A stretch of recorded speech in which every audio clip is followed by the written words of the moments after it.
नमस्कार, स्वागत है आपका खबर एचपी में। तो आइए जानते हैं हिमाचल के हर छोटे बड़े शहर से जुड़े 30 फटाफट बड़ी खबरों को। इससे पहले यदि आप वीडियो को लाइक नहीं किए हैं तो लाइक कर दीजिए और चैनल में नए तो चैनल को सब्सक्राइब कर लीजिए। और आप वीडियो को कहां से देख रहे हैं कमेंट बॉक्स में हमें जरूर बताइए। बिजली बोर्ड में टीमेट और लाइनमैन के 2000 पद भरेगी सरकार, बिजली क्षति रोकने के लिए कड़े प्रावधान। जब मुख्यमंत्री सुखविंदर सुक्खू ने हिमाचल प्रदेश राज्य विद्युत बोर्ड लिमिटेड यानी कि HPSEBL को राज्य में बिजली क्षति का सही आकलन करने और बिजली चोरी रोकने के लिए प्रभावी कदम उठाने के निर्देश दिए। उन्होंने कहा कि अधिकारियों को बिजली क्षति को रोकने के लिए फीडर मीटरिंग जैसे प्रभावी कदम उठाने चाहिए। यह बात उन्होंने सोमवार को HPSEBL और ऊर्जा विभाग के अधिकारियों के साथ आयोजित बैठक की अध्यक्षता करते हुए कही। उन्होंने वाणिज्यिक, औद्योगिक और घरेलू उपभोक्ताओं को फीडर मैपिंग करने के भी निर्देश दिए ताकि सभी जानकारी एक क्लिक पर उपलब्ध हो सके। 16 अगस्त 2024 से पहले अनुबंध कर्मचारियों के अंतर जिला तबादले होंगे नियमित, निदेशालय ने किया स्पष्ट। हिमाचल प्रदेश में 16 अगस्त 2024 से पहले हुए अनुबंध कर्मचारियों के अंतर जिला तबादलों को नियमित किया जाएगा। इसके बाद अंतर जिला ट्रांसफर हुए कर्मियों को अनुबंध काल पूरा करना होगा। इस संबंध में स्कूल शिक्षा निदेशालय की ओर से स्पष्टीकरण जारी किया गया। निदेशालय के अनुसार उप निदेशक प्रारंभिक शिक्षा बिलासपुर की ओर से 24 मार्च को कार्मिक विभाग की ओर से 16 अगस्त 2024 को पत्र के माध्यम से जारी निर्देशों के कार्यान्वयन के संबंध में स्पष्टीकरण मांगा गया था, जो नियमितीकरण के उद्देश्य से अनुबंध कर्मचारियों के अंतर जिला तबादलों, वरिष्ठता का निर्धारण और अनुबंध सेवा की गणना से संबंधित है। नरेश चौहान बोले, मेडिकल डिवाइस पार्क में मार्केट वैल्यू पर ही निवेशकों को देंगे जमीन। जब मुख्यमंत्री के प्रधान सलाहकार मीडिया नरेश चौहान ने कहा कि मेडिकल डिवाइस पार्क में मार्केट वैल्यू पर ही निवेशकों को जमीन दी जाएगी, प्रदेश हित से समझौता नहीं किया जाएगा। भाजपा ने हिमाचल के हितों का नीलाम किया। वह सोमवार को राज्य सचिवालय में प्रेस वार्ता में चौहान ने कहा कि सरकार स्वयं तय समय में पार्क का निर्माण करेगी। केंद्र सरकार को ब्याज सहित 25 करोड़ रुपये लौटा दिए गए। हिमाचल के दौरे पर आई केंद्रीय स्वास्थ्य मंत्री जेपी नड्डा के आरोपों पर पलटवार करते हुए कहा कि नड्डा राष्ट्रीय स्तर के बड़े नेता हैं, उन्हें बिना समझ और तथ्यों के बात करना शोभा नहीं देता। हिमाचल में लागू करें यह एक्ट, राहुल गांधी ने सीएम सुक्खू से की गुजारिश। जी हां, कांग्रेस नेता राहुल गांधी ने अब सामाजिक भेदभाव को मिटाने को लेकर पार्टी के नेतृत्व वाली हिमाचल तथा तेलंगाना सरकार को पत्र लिखकर आग्रह किया है कि जातीय भेदभाव समाप्त किए बिना तरक्की संभव नहीं है, इसलिए बेमुला एक्ट लागू किया जाना चाहिए। उन्होंने कहा कि समाज में सभी वर्गों के लिए अवसर होने चाहिए और किसी के साथ भेदभाव नहीं हो, इसलिए हिमाचल तथा तेलंगाना सरकार को अपने यहाँ भेदभाव मिटाने वाले बेमुला एक्ट को लागू करना चाहिए। राहुल गांधी ने पहले कर्नाटक सरकार को भी इसी तरह का पत्र लिखा था। उन्होंने कहा, जब तक हर छात्र को बिना भेदभाव के सम्मान, सुरक्षा और समान अवसर नहीं मिलेगा, तब तक हमारी शिक्षा व्यवस्था सभी के लिए न्यायपूर्ण नहीं हो सकती। कर्नाटक के मुख्यमंत्री सिद्धारमैया को पत्र लिखने के बाद मैंने हिमाचल प्रदेश के मुख्यमंत्री सुखविंदर सिंह सुक्खू जी और तेलंगाना के मुख्यमंत्री रेवंत रेड्डी जी को पत्र लिखकर रोहित बेमुला एक्ट लागू करने का आग्रह किया। लोकसभा में विपक्ष के नेता ने कहा, कांग्रेस पार्टी हर बच्चे को शिक्षा तक समान पहुंच दिलाने और जातीय भेदभाव को खत्म करने के लिए पूरी तरह प्रतिबद्ध है। इंटर डिस्ट्रिक्ट ट्रांसफर पॉलिसी में शिक्षकों को मिलेगी राहत। जब प्रदेश के विभिन्न जिलों में इंटर डिस्ट्रिक्ट ट्रांसफर पॉलिसी को लेकर नियमितीकरण के फेरे में फंसे शिक्षकों को लेकर नए ऑर्डर जारी हो गए। प्रारंभिक शिक्षा विभाग की ओर से अब सभी जिलों को अब इस बारे में स्थिति स्पष्ट कर दी गई है। दरअसल इंटर डिस्ट्रिक्ट ट्रांसफर पॉलिसी को लेकर पिछले आदेशों को प्रारंभिक शिक्षा विभाग ने होल्ड कर दिया था। इसमें कहा गया था कि जो लोग इंटर डिस्ट्रिक्ट ट्रांसफर पॉलिसी के तहत जो लोग ट्रांसफर होकर आए, उनके अनुबंध में पिछली सर्विस का कार्यकाल नहीं जुड़ेगा। सरकार ने ऐसा ऑर्डर 16 अगस्त 2024 को निकाला था, लेकिन इसमें बहुत से जेबीटी ऐसे भी थे जिनकी ट्रांसफर इस ऑर्डर के जारी होने से पहले ही हो गई थी, लेकिन उसके बाद भी वे रेगुलर नहीं हो पाए। ऐसे बहुत से मामले शिक्षा विभाग के पास पहुंचे जिसमें नियमितीकरण में पिछला कार्यकाल नहीं जोड़ा गया था, लेकिन अब इस बारे में विभाग की ओर से नए आदेश जारी किए गए। इन आदेशों में कहा गया है कि ऐसे केस नियमितीकरण के समय पिछला कार्यकाल भी जोड़ा जाएगा, जिनकी ट्रांसफर 16 अगस्त 2024 से पहले हुई है। इन आदेशों के बाद भी सैकड़ों शिक्षकों के ऐसे हैं जिन्हें कॉन्ट्रैक्ट सर्विस के लिए 2 साल का कार्यकाल पूरा करना होगा। मैं गौर रहे कि हाल ही में प्रदेश ने सभी विभाग के लिए नियमितीकरण के आदेश जारी किए, जो कर्मचारी 2 साल का कार्यकाल पूरा कर चुके हैं। पुलिस जवानों को 1 महीने के अतिरिक्त वेतन का इंतजार। जब प्रदेश के पुलिस जवानों को वित्त वर्ष 2024-25 की 1 महीने की एक्स्ट्रा सैलरी अभी तक नहीं मिली है, जबकि पहले 10 अप्रैल तक सभी पुलिस कर्मियों को 1 महीने की एक्स्ट्रा सैलरी मिल जाती थी। हिमाचल प्रदेश में पुलिस कांस्टेबल से लेकर इंस्पेक्टर तक को रात दिन ड्यूटी करने पर सरकार 1 महीने का अतिरिक्त वेतन देती है। वह पुलिस से जवानों को रैंक और नौकरी के हिसाब से 25 से 40 हजार रुपये के करीब 1 माह का अतिरिक्त वेतन मिलता है। वह पुलिस जवानों को आज भी 24 घंटे सेवाएं देने के लिए दिया जा रहा है। अतिरिक्त वेतन वर्ष 2006 के स्केल के हिसाब से दिया जा रहा है। मैं इससे पुलिस जवानों को वित्तीय नुकसान झेलना पड़ रहा है। मैं पुलिस जवानों ने सरकार से मांग की कि अतिरिक्त वेतन वर्तमान में मिल रहे वेतन के अनुसार दिया जाए। मैं उधर डीजीपी अतुल वर्मा का कहना है कि अभी किसी काम से बाहर गए। उन्होंने कहा कि कार्यालय पहुंचकर ही इस बारे में बता पाएंगे। आईपीएल 4 मई के मैच की सबसे सस्ती ऑनलाइन टिकटें आधे घंटे में बिकी। जो लंबे समय के इंतजार के बाद सोमवार को एचपीसीए क्रिकेट स्टेडियम धर्मशाला में 4 मई को होने वाले पंजाब किंग्स बनाम लखनऊ सुपर जॉइंट के आईपीएल मैच को लेकर ऑनलाइन टिकटों की बुकिंग शुरू हो गई है। वह शाम करीब 6 बजे शुरू हुई ऑनलाइन टिकटों की बिक्री का क्रम शुरू हुआ। मैच को लेकर क्रिकेट प्रेमियों में ऐसा क्रेज रहा कि मैच को लेकर 1200 रुपये की सबसे सस्ती टिकट का पहला स्लॉट आधे घंटे में ही बुक हो गया। वह टिकटों को लेकर एक ऑनलाइन साइट पर टिकट बिक्री की सारी जानकारी उपलब्ध है। डिपो में चरमराए पीडीएस सिस्टम, गोदामों से भेजा राशन, पीओएस मशीनों में नहीं हो रही एंट्री। जो प्रदेश भर में सस्ते राशन के डिपो में पीडीएस सिस्टम चरमरा गया। मैं जहां एक और डिपो में समय पर दालों सहित राशन नहीं पहुंच रहा है और उपभोक्ताओं को राशन नहीं मिल रहा है, वहीं गोदामों से डिपो को भेजा जा रहा राशन पीओएस मशीनों में एंट्री नहीं हो रहा है।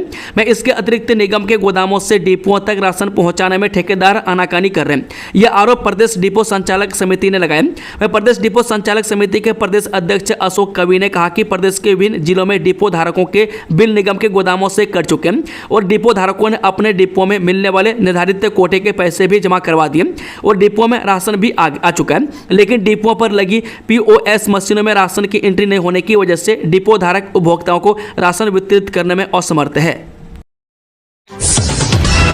बोर्ड परीक्षा शुल्क 30 अप्रैल तक बिना विलंब शुल्क करें जमा।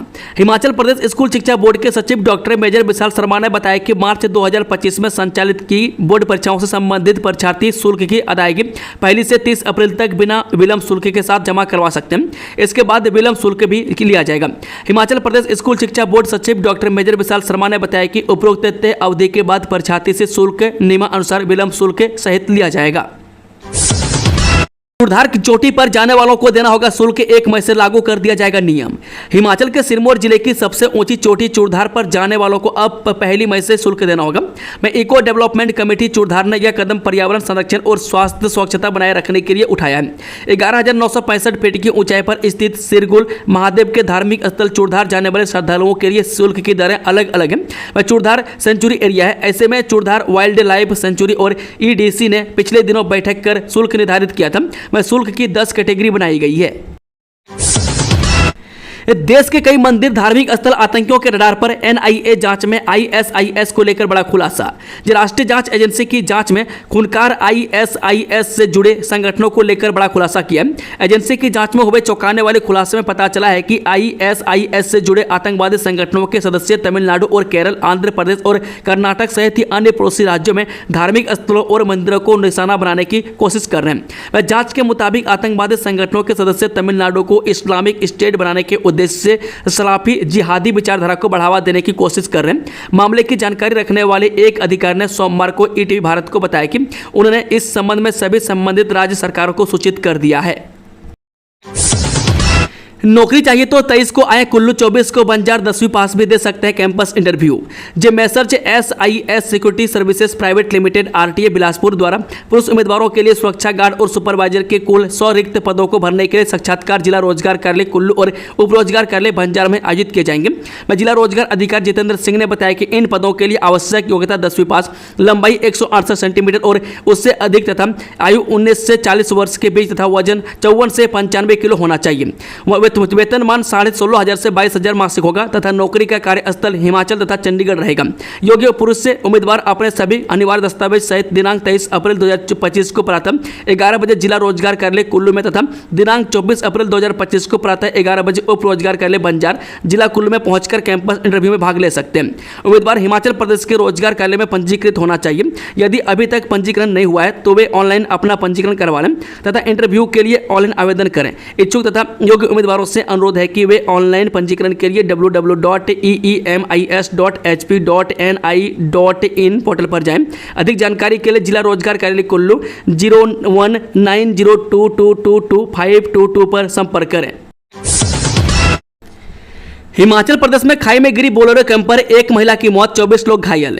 जो दुर्गम क्षेत्र डोडरा कवार में सोमवार सुबह एक बोलेरो कैंपर खाई में गिरी। इस हादसे में एक महिला की मौत हो गई और 24 लोग घायल हुए हैं। वह गाड़ी ओवरलोड थी। वह पुलिस ने मामला दर्ज कर जांच शुरू कर दी। प्रशासन की ओर से प्रभावितों को फौरी राहत दी गई है। वह जानकारी के अनुसार हादसा सोमवार सुबह करीब 10 बजे हुआ। वह Bolero camper HP 10A 6385 Dodra से कवार की ओर जा रही थी। इसी बीच गौसांगो के पास खाई में जा गिरी। गाड़ी में कुल 25 लोग सवार थे। हादसे की सूचना मिलते ही पुलिस और प्रशासन मौके पर पहुंची। स्थानीय लोगों के सहयोग से राहत कार्य किया गया। हादसे में एक महिला की मौके पर ही मौत हो गई। वह गंभीर रूप से घायल 7 लोगों को सामुदायिक स्वास्थ्य केंद्र संदासु पहुंचाया गया। हादसे में 17 लोगों को हल्की चोटें आई है। इनका उपचार कवार अस्पताल में चल रहा है। सांसद अनुराग ठाकुर बोले, बाबा साहेब डॉक्टर भीमराव अम्बेडकर को कांग्रेस ने राजनीतिक हाशिए पर धकेला। जब पूर्व केंद्रीय मंत्री व हमीरपुर लोकसभा क्षेत्र से सांसद अनुराग ठाकुर ने आरोप लगाया है कि कांग्रेस पार्टी ने बाबा साहेब भीमराव अम्बेडकर को राजनीतिक हाशिए पर धकेला और भारतीय जनता पार्टी द्वारा आयोजित डॉक्टर भीमराव अम्बेडकर सम्मान अभियान के तहत बिहार के भोजपुर व बंगाल के कोलकाता में जनसभाओं को संबोधित कर रहे थे। अनुराग ने कहा कि अम्बेडकर मां भारती के सच्चे सपूत थे। उन्होंने कुप्रथाओं के अंत के साथ समृद्ध समाज की स्थापना पर बल दिया। वंचित, पीड़ित, शोषित, गरीब, आदिवासी महिलाओं के जीवन में बदलाव लाने के लिए बाबा साहेब प्रयास करते रहे। प्रधानमंत्री मोदी बाबा साहेब के सपनों का भारत बनाने के लिए प्रयासरत है। कांग्रेस बाबा साहेब को अपमानित करने का काम कर रही है। बाबा साहेब को बंगाल संविधान सभा जाने से रोकने के लिए कांग्रेस ने हथकंडे अपनाए और उनके चुनाव क्षेत्र को पाकिस्तान को दे दिया। राजस्व मंत्री जगत सिंह नेगी बोले, बॉर्डर एरिया डेवलपमेंट प्रोग्राम का नाम बदलकर केंद्र ने दिया धोखा। देश के सीमावर्ती क्षेत्र में बुनियादी विकास के लिए शुरू की गए बॉर्डर एरिया डेवलपमेंट प्रोग्राम का नाम वाइब्रेंट विलेज बदलकर केंद्र सरकार ने हिमाचल के साथ धोखा किया। वह BADP में हिमाचल के 2 जिलों लाहौल स्पीति और किन्नौर जिले के लिए 239 गाँवों का चयन किया गया था। वह वाइब्रेंट विलेज में इनकी संख्या घटाकर 75 कर दी गई है। राजस्व, बागवानी और जनजातीय विकास मंत्री जगत सिंह नेगी ने आरोप लगाते हुए कहा कि 2022 में योजना का नाम बदलकर हिमाचल के साथ धोखा किया है। वह कहा कि किन्नौर जिले के 2 ब्लॉक कल्पा और पूरे BADP योजना में शामिल थे। वह प्रदेश ने करीब 1000 करोड़ की DPR इस योजना के तहत केंद्र को भेजी थी, लेकिन केंद्र से मदद नहीं मिली। वह वहीं गैप फंडिंग के तौर पर इस योजना के तहत सीमावर्ती गांव में बुनियादी सुविधाएं जैसे सड़कें, पेयजल, सिंचाई योजनाएं, स्कूल, सामुदायिक स्वास्थ्य केंद्र सहित अन्य सुविधाएं उपलब्ध करवाई जानी थी। इतना ही नहीं, किन्नौर और लाहौल स्पीति के लिए एंटी फ्रीजिंग स्कीम की घोषणा की गई थी, जिससे माइनस तापमान में भी लोगों के पेयजल उपलब्ध करवाया जा सके। किन्नौर के लिए 80 करोड़ और लाहौल स्पीति के लिए 50 करोड़ की घोषणा हुई थी, लेकिन इस योजना भी केंद्र ने अब तक कोई पैसा जारी नहीं किया है। हाईकोर्ट के अधिवक्ताओं ने घेरा छोटा शिमला थाना, 3 घंटे प्रदर्शन, चक्का जाम, constable suspend. Himachal Pradesh high court की बार एसोसिएशन ने सोमवार को पुलिस की कार्यप्रणाली के खिलाफ छोटा शिमला पुलिस थाना का घेराव किया। एक पुलिस कांस्टेबल की ओर से बीते दिनों एक वकील के साथ सड़क पर की गई मारपीट के विरोध में थाने का घेराव किया गया। हाईकोर्ट के अधिवक्ताओं ने करीब 3 घंटे तक सड़क पर नारेबाजी और चक्का जाम कर कांस्टेबल को सस्पेंड करने की मांग की। अधिवक्ताओं के उग्र प्रदर्शन को देखते हुए SP संजीव गांधी को मौके पर आना पड़ा। SP ने अधिवक्ताओं को आश्वासन दिया कि इस कांस्टेबल को सस्पेंड कर दिया गया। उन्होंने कहा कि ASP स्तर के अधिकारी से विभागीय जांच करवाई जाएगी। वह 1 सप्ताह के भीतर हिमाचल हाईकोर्ट की बार एसोसिएशन को भी इसकी रिपोर्ट दी जाएगी। वह SP के आश्वासन के बाद अधिवक्ताओं ने प्रदर्शन खत्म किया। राजीव भवन शिमला में इस दिन होगी हिमाचल कांग्रेस विधायक दल की बैठक। इन मुद्दों पर होगी चर्चा। अखिल भारतीय कांग्रेस कमेटी के बीते दिनों गुजरात में हुए अधिवेशन में बनी रणनीति से मंगलवार को प्रदेश के कांग्रेस विधायकों को अवगत कराया जाएगा। मुख्यमंत्री सुखबीर सुक्खू और प्रदेश अध्यक्ष प्रतिभा सिंह की अध्यक्षता में पार्टी मुख्यालय राजीव भवन शिमला में मंगलवार दोपहर बाद यह बैठक होगी। बैठक में पार्टी के सभी पूर्व विधायक, पूर्व प्रत्याशी और अग्रणी संगठनों के पदाधिकारी मौजूद रहेंगे। वह पार्टी सूत्रों ने बताया कि गुजरात में 2 दिन चल रहे अधिवेशन में पार्टी की आगामी रणनीति तय की गई है। इस अधिवेशन में मुख्यमंत्री सहित प्रदेश अध्यक्ष व अधिकांश कैबिनेट मंत्री शामिल हुए थे। जो विधायक व अन्य वरिष्ठ नेता व विधानसभा चुनाव लड़ चुके प्रत्याशी अधिवेशन में नहीं बुलाए गए थे। उन्हें आगामी योजनाओं और कार्यक्रमों से अवगत कराया जाएगा। बैठक में मुख्यमंत्री, उप मुख्यमंत्री मुकेश अग्निहोत्री के अलावा सभी कैबिनेट मंत्री भी मौजूद रहेंगे। वह पार्टी की प्रदेश प्रभारी रजनी पाटिल के निर्देशों पर यह बैठक बुलाई गई है। बैठक में पार्टी हाईकमान के निर्देश अनुसार हिमाचल प्रदेश में चलाए जाने वाले संगठन के कार्यक्रमों की रूपरेखा बनाई जाएगी। वह बूथ स्तर स्तर पर पार्टी को मजबूत करने के टिप्स दिए जाएंगे। वह सक्रिय कार्यकर्ताओं को तरजीह देने के लिए नीति बनाई जाएगी। वह सिर्फ पदनाम के लिए पार्टी से जुड़ने वालों को बाहर का रास्ता दिखाने जैसे कड़े फैसले भी होंगे। वह संभावित है कि बैठक के दौरान राज्य कार्यकारिणी के गठन को लेकर भी चर्चा होगी। प्रदेश में नवंबर 2024 से राज्य, जिला और ब्लॉक कार्यकारिणी भंग है। डाक विभाग में नौकरी पाने को साथियों ने 100 में से 100 नंबर की बना दी फर्जी मार्कशीट, जाने पूरा मामला। डाक विभाग में नौकरी पाने के लिए साथियों ने 3 पेपरों में 100 में से 100 नंबर की फर्जी मार्कशीट बना दी। साथियों ने कुल 700 में से 680 व 690 नंबर की फर्जी मार्कशीट तैयार कर नौकरी हासिल कर ली। अंग्रेजी, गणित और विज्ञान 3 पेपरों में तो इनके 100 में से 100 नंबर हैं। वह CBI को शक हुआ कि दूसरे राज्यों से हिमाचल में डाक विभाग में नौकरी कर रहे इन लोगों के इतने नंबर नहीं हो सकते। वह दूसरे डाक विभाग की ओर से भी शिकायत की गई। वह पहले CBI मामले की तह तक गई। साथियों ने जिस बोर्ड का फर्जी प्रमाण पत्र बनाया वहां के प्रबंधन से भी बात की गई। पता चला कि बोर्ड से इन नंबर की मार्कशीट जारी नहीं हुई है। इसके बाद CBI ने जांच को आगे बढ़ाया। सनी देओल बोले, आपके प्यार ने बनाया सुपरहिट, दमदार कहानी के साथ अब आएगी जाट 2। जी, बॉलीवुड स्टार सनी देओल की पिछले सप्ताह रिलीज फिल्म जाट ने सिनेमाघरों में तहलका मचा दिया। जमीनी किरदार, डायलॉग्स और दमदार एक्शन से सजी इस फिल्म ने न केवल दर्शकों का दिल जीता बल्कि बॉक्स ऑफिस पर भी शानदार प्रदर्शन किया। फिल्म की सफलता से उत्साहित होकर निर्माता व अभिनेता सनी देओल मनाली पहुंचे और इसके अगले पार्ट जाट 2 के निर्माण की औपचारिक घोषणा कर दी। फिल्म की सफलता से गदगद सनी देओल इन दिनों हिमाचल के नैसर्गिक सौंदर्य से लबालब पर्यटन नगरी मनाली पहुंचे हुए। मनाली के दसाल गांव के शांत वातावरण और देवदार के घने जंगलों में टहलते हुए सनी देओल ने एक खास वीडियो संदेश जारी किया जिसमें उन्होंने अपने फैंस का दिल से शुक्रिया कहा। हिमाचल को लद्दाख से जोड़ेगी काटो कौरजोक सड़क, जिन सीमा तक सेना की पहुंच होगी आसान। जी, बारालाचा और सिंकुला के बाद ताकलिंग दर्रा होकर भी हिमाचल से लद्दाख की तरफ सड़क बनने जा रही है। हिमाचल के स्पीति घाटी से सीमांत क्षेत्र लद्दाख को जोड़ने के लिए सामरिक महत्व की सड़क को लेकर केंद्र सरकार ने प्रयास तेज कर दिए हैं। रक्षा मंत्रालय लाहौल स्पीति जिले की स्पीति घाटी के काटो गाँव से लद्दाख को डबल लेन मार्ग से जोड़ने जा रहे हैं। वह डबल लेन से भारतीय सेना की चीन सीमा तक पहुंच आसान होगी।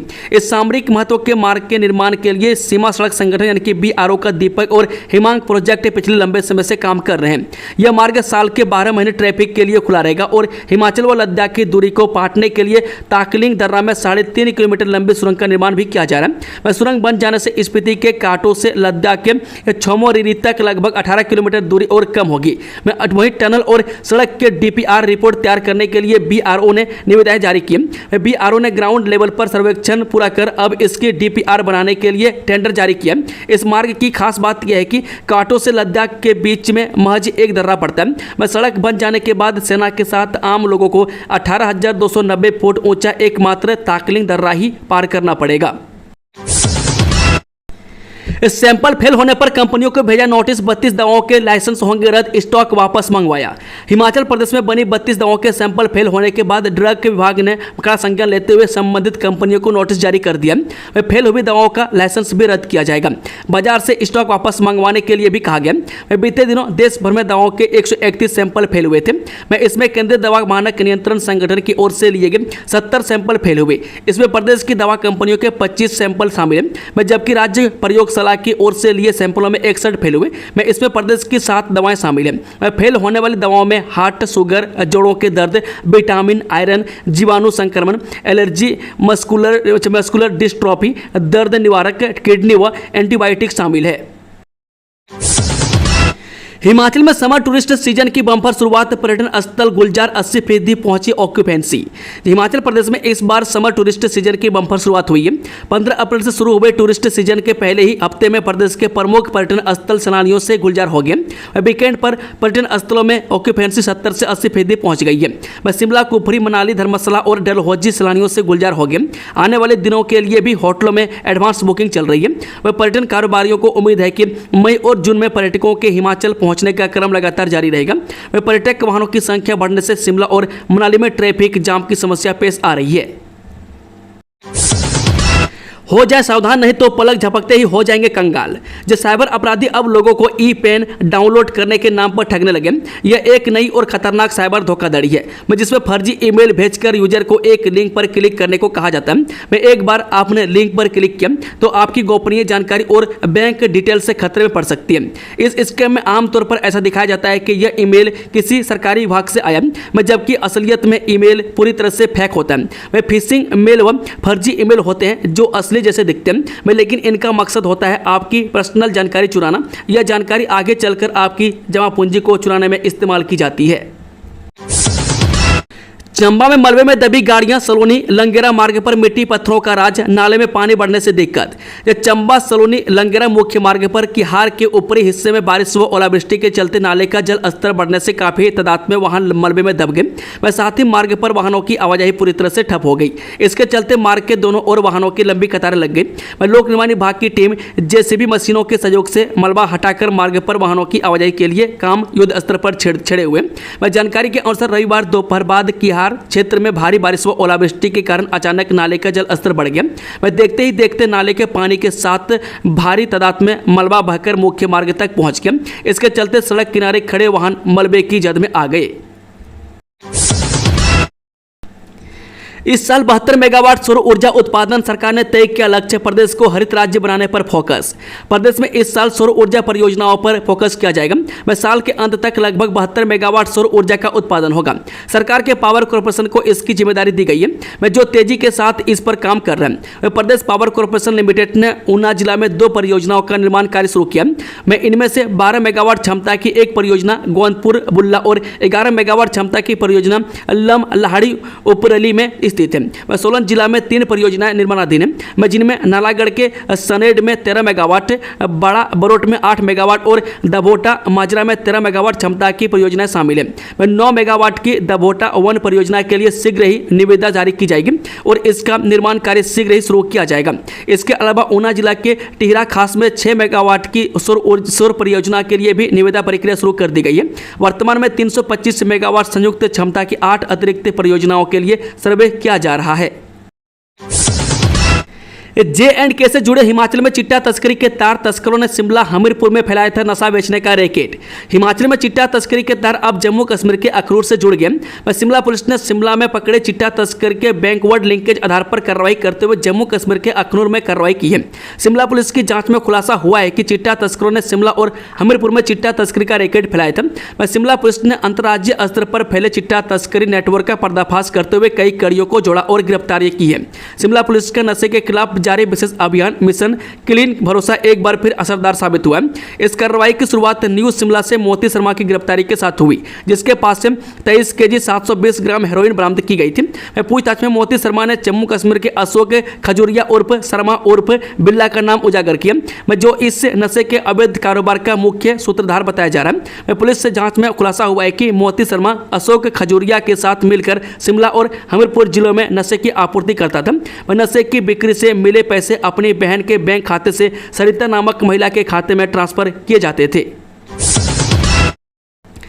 चिट्टा तस्करी में 5 और गिरफ्तार, उत्तराखंड के तस्कर हर्ष सैनी के बैंकवर्ड लिंकेज पर पकड़े आरोपी। शिमला पुलिस ने उत्तराखंड के तस्कर हर्ष सैनी के बैंकवर्ड लिंकेज के आधार पर कार्रवाई करते हुए 5 और तस्करों को गिरफ्तार किया है। पुलिस आरोपियों के बैंकवर्ड लिंकेज खंगाल रही है। पुलिस की पूछताछ में आरोपियों से चिट्टा माफिया से जुड़े कई अहम खुलासे हो सकते हैं। शिमला पुलिस ने जनवरी माह में ठियोग क्षेत्र के रही घाट के पास बाइक सवार युवक को 76 केजी 50 ग्राम चिट्टे के साथ पकड़ा था। आरोपी युवक को गिरफ्तार करने के बाद उसने अपनी पहचान हर्ष सैनी उम्र 20 वर्षीय, हाउस नंबर 74 गली नंबर 2 मकतुलपुर रुड़की हरिद्वार उत्तराखंड के रूप में हुई थी। पुलिस ने हर्ष सैनी के बैंकवर्ड लिंकेज पर काम करते हुए आरोपी हर्ष वर्मा निवासी सहारनपुर और सनी निवासी अबोहर जिला फाजी हल्ला पंजाब को पहले ही गिरफ्तार कर लिया गया। इसके बाद अब शिमला पुलिस ने चिट्टा तस्करी के रैकेट में शामिल 5 और आरोपियों को गिरफ्तार किया है। हिमाचल में 25 अप्रैल तक साफ रहेगा मौसम। आगे कैसा रहेगा मौसम जानिए। प्रदेश का मौसम 25 अप्रैल तक साफ रहेगा, लेकिन 26 अप्रैल से एक बार फिर मौसम खराब हो जाएगा। इस दौरान दोबारा से ओलावृष्टि की संभावना जताई जा रही है। सोमवार को भी प्रदेश के ऊंचाई वाले क्षेत्र में लाहौल स्पीति में बर्फबारी रिकॉर्ड की गई है। लगातार खराब हो रहे मौसम से बागवान परेशान है, जो अभी तक अच्छी फसल की उम्मीद कर रहे थे। तूफान ओलावृष्टि ने स्टोन फ्रूट को कई स्थानों पर नुकसान हुआ है। शिमला में सुबह से ही मौसम खराब था और दोपहर में बारिश होने से ठंडक बढ़ गई है। प्रदेश में जहां आंधी, बारिश व ओलावृष्टि से फसलों को नुकसान पहुंचा है, वहीं अब नदी नालों के उफान पर आने से भी प्रदेश में नुकसान हो रहा है। मौसम विज्ञान केंद्र की माने तो प्रदेश के किन्नौर, लाहौल स्पीति, चंबा, कुल्लू, मनाली की चोटियों पर 27 अप्रैल तक मौसम खराब बना रहेगा। उक्त अवधि के दौरान चोटियों पर कई स्थानों पर हिमपात होने का पूर्वानुमान लगाया जा रहा है। हालांकि मैदानों व मध्यम ऊंचाई वाले क्षेत्रों में 25 अप्रैल तक मौसम साफ बना रहेगा, मगर मध्यम ऊंचाई वाले क्षेत्र में 26 से बारिश से ओलावृष्टि होने की संभावना जताई जा रही है, जबकि मैदानी इलाकों में आगामी एक सप्ताह तक मौसम साफ रहेगा। एचपी में स्पोर्ट्स अकादमी के लिए सरकार को भेजा प्रस्ताव। हिमाचल प्रदेश विश्वविद्यालय में से स्पोर्ट्स अकादमी खुलेगी। इसके लिए विश्वविद्यालय प्रशासन ने प्रदेश सरकार को प्रस्ताव भेजने जा रहे हैं। मैं इस बार भी एचपीयू की खेल एवं पाठ्येतर परिषद की कार्यकारिणी बोर्ड की बैठक में 2025-26 में मंडी विश्वविद्यालय के लिए इंटर कॉलेज, इंटर यूनिवर्सिटी की एक साथ खेल स्पर्धाएं और युवा महोत्सव न करने का फैसला लिया है। 5000 खेर के पेड़ों का अवैध कटान पर हाईकोर्ट का संज्ञान। सिरमौर में 5000 खेर के पेड़ों के अवैध कटान पर हाईकोर्ट का संज्ञान ले लिया। मुख्य न्यायाधीश गुरमीत सिंह संधावलिया व न्यायाधीश रंजन शर्मा की खंडपीठ ने उक्त मामले में राज्य सरकार को वास्तु स्थिति से अवगत करवाने के आदेश जारी किए। मामले पर सुनवाई 27 को निर्धारित की गई है। गौरतलब है कि सिरमौर जिले के त्रिलोकपुर जंगल में बड़े पैमाने पर अवैध खेर कटान का मामला सामने आया है। मुख्य न्यायाधीश के नाम लिखे पत्र के अनुसार पिछले 8 महीनों में करीब 5000 खेर के पेड़ काटे जा चुके हैं और इस दौरान जंगल की भूमि को 3 फीट तक खोदकर जड़ें तक उखाड़ ली गई है। इस अवैध कटान में हिमाचल और हरियाणा के ठेकेदारों की मिलीभगत बताई जा रही है। दोस्तों, खबरों का सिलसिला समाप्त होता है। कि जानकारी पसंद आई तो वीडियो को लाइक, शेयर, चैनल को सब्सक्राइब जरूर कर लें और कमेंट बॉक्स में कमेंट करके बताएं कि आप न्यूज़ को किस जिले पंचायत से देखते हैं। कि ऑल द बेस्ट। जय हिंद, जय हिमाचल।